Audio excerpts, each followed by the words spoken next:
बहनों, मेरे साथ आए हुए भाई विपिन जी जो आज विशिष्ट अतिथि हैं, नौजवान भाइयों, पत्रकार बंधुओं और प्यारे दोस्तों, सर्वप्रथम तो मैं एक जयकारा आपसे लगवाना चाहूंगा क्योंकि आज का दिन हम सब के लिए बहुत ही सम्मानित दिवस है। बोलो यदुराज योगेश्वर भगवान कृष्ण की धन्यवाद। मेरे से पूर्व वक्ताओं ने बहुत विस्तार से, जब आया था तो हमारी बहन जी शैलजा जी और उसके बाद जो भी यहाँ पर संबोधित करने वाले लोग थे, उन्होंने आज के इस दिन के महत्व को और इस समाज के किए हुए कार्यों को बहुत अच्छी तरह से आपके सामने प्रतिपादित किया। मैं गर्व से कह सकता हूं कि वाकई में इस इलाके के लोगों के अंदर बहुत बड़ी प्रतिभा है, चाहे वो खेल जगत की रही हो, चाहे शिक्षा जगत की है, या देश के अंदर उन बॉर्डर्स के ऊपर अपने प्राणों की आहुति देके देश की रक्षा की रही। इतिहास उठाते हैं 1857 से लेकर के 1947 तक और 1947 से लेकर के आज 2024 तक आपको इनका इतिहास स्वर्णिम अक्षरों में लिखा हुआ मिलेगा। ये इसलिए नहीं कि खाली यहाँ के वो बाशिंदे हैं, वो इसलिए है कि उनकी रगों के अंदर वो खून है जो इस देश की मिट्टी के लिए कुछ भी कुर्बान कर सकता है। मैं आपसे यही कहना चाहूंगा, कुछ अच्छाइयां हमारे हैं तो कुछ बुराइयां भी हैं, जिनके लिए मात्र 2 शब्दों में कहूंगा क्योंकि मुझे कहीं जाना है। और मैं अगर अच्छाई के साथ में अपने अंदर जो कमियां वो नहीं बताएं तो मैं समझता हूं कमी रह जाएगी।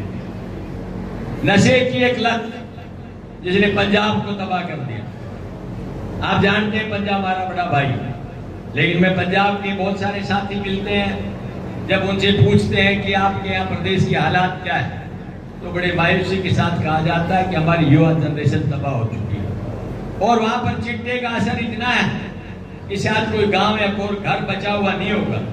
आने वाला भविष्य हमारा अंधकार में है। वो परछाई धीरे धीरे करके हरियाणा की तरफ बढ़ रही है।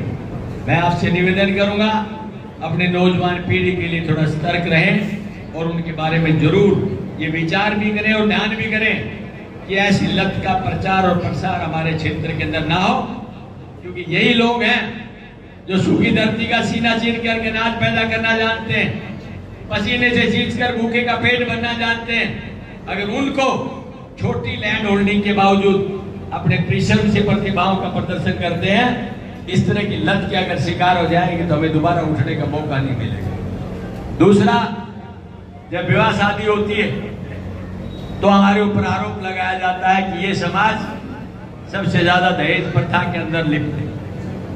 बच्चे सबके काबिल हैं, वो अपने दिल पर हाथ रख के देखे, अगर मेरे साथ कोई नाइंसाफी है तो मैं दूसरे के साथ कैसे सहन कर सकता हूं। जिस दिन ये आपने समझ लिया तो मैं समझता हूं आपके अंदर वो भावना एक मानवता की जगेगी, जिससे ये समाज आपको हमेशा के लिए ऊंचा उठा करके कहेगा कि अगर कोई व्यक्ति वाक्य में भावनाओं को समझता है तो समाज का आदमी। मैं देखता हूँ बहुत से साथी ऐसे हैं जिन्होंने इस बात को साबित भी करके दिखाया कि 1 रुपए से बेटा बेटी को पराया करके देखा होगा। तो ये बहुत बड़ी बात है।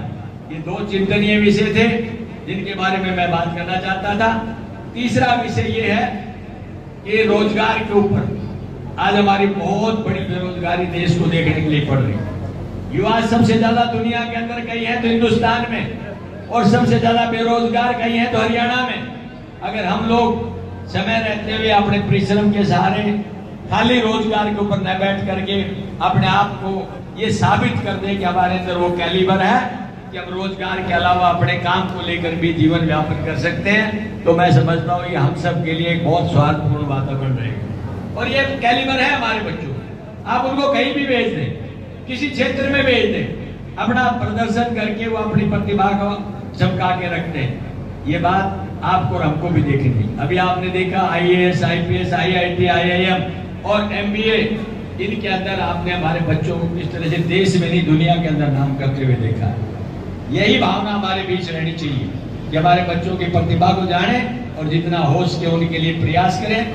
मैं तो ज्यादा कुछ नहीं कहते हुए मैं इतना ही कहूंगा, मैं जिस दिन से शुरू किया था उस दिन से लेके आज तक देख रहा हूं कि हम लोगों की भावनाओं के अनुसार हम आगे चल रहे हैं। और मैं विश्वास दिलाता हूं, मैं अपने आप को ऋणी मानता हूं इस क्षेत्र का, जिन्होंने हमेशा आशीर्वाद मान सम्मान दिया है। मेरे पास शब्द नहीं है जो उनका कभी धन्यवाद कर सकूं, लेकिन मैं इतना जरूर कहूंगा कि आपका दिया हुआ ऋण मेरे लिए हमेशा सर पर रहेगा। प्रयास करूंगा उसको ब्याज समेत उतारने का, ये मैं आपको विश्वास कराना चाहता हूं।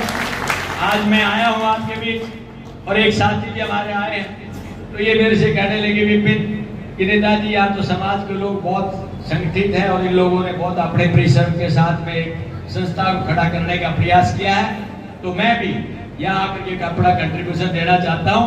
तो 1,11,000 तो विपिन दे रहा है और भाई 1,11,000 रुपये मैं दे रहा हूँ, जो मैं इस समाज के लिए एक छोटी सी आहुति है, उसके लिए मैं आपका धन्यवाद करना चाहता हूँ। आप सबका बहुत बहुत धन्यवाद। जय हिंद, नमस्कार।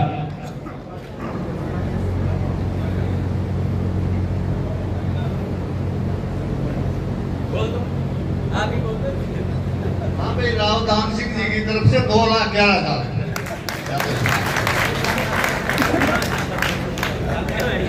एक मोमेंटो लेकर के सम्मानित करेंगे। एक बार मोमेंटो के लिए खड़े होंगे प्रधान जी, सभी चीफ गेस्ट, पहलवान भोजी जी।